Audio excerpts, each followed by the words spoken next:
And it is a sad reflection on the state of our media and many of the outlets represented in this room that you obsessively try to shill for this MS-13 terrorist. Well, no coverage occurred in your papers about any of the Americans that were raped and tortured and murdered by the illegals that Biden was importing into our country.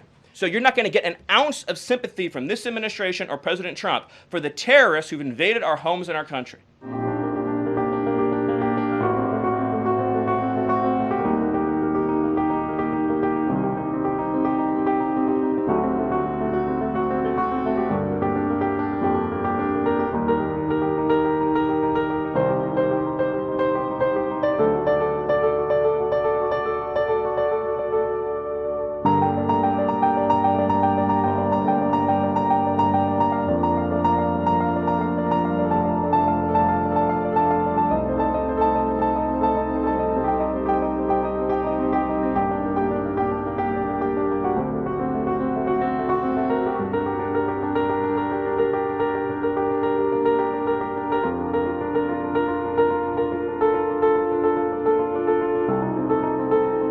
You talk about due process. The Biden administration made the decision to give extensive due process to 2 trained Nicaragua terrorists that were apprehended at the border just a couple years ago.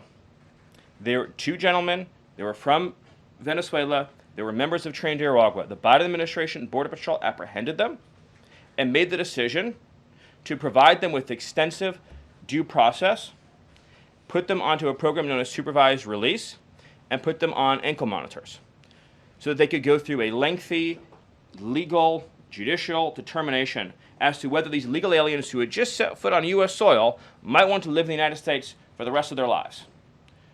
What was the result of that decision? What was the result of that choice that was made? Those 2 men kidnapped a young girl named Jocelyn Ungary from her family. They beat her. They sexually assaulted her, they tortured her, they stripped her, they murdered her, and they dumped her body. That is what the Biden administration's policy was. Most of your papers never covered her story when it happened. To the extent that you covered it at all, it was because President Trump forced you to cover it by highlighting it repeatedly over and over again. He had to shame you into covering it.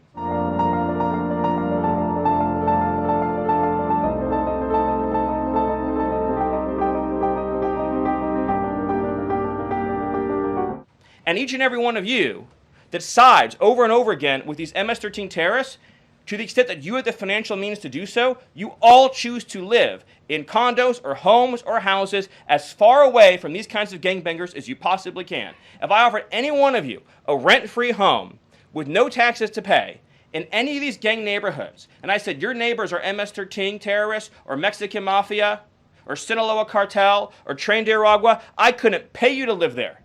But yet you, with your coverage, are trying to force innocent Americans to have these people as their neighbors, and that one day their daughter may be abducted from their home and raped and murdered. So you're not going to get an ounce of sympathy from this administration or President Trump for the terrorists who've invaded our homes and our country.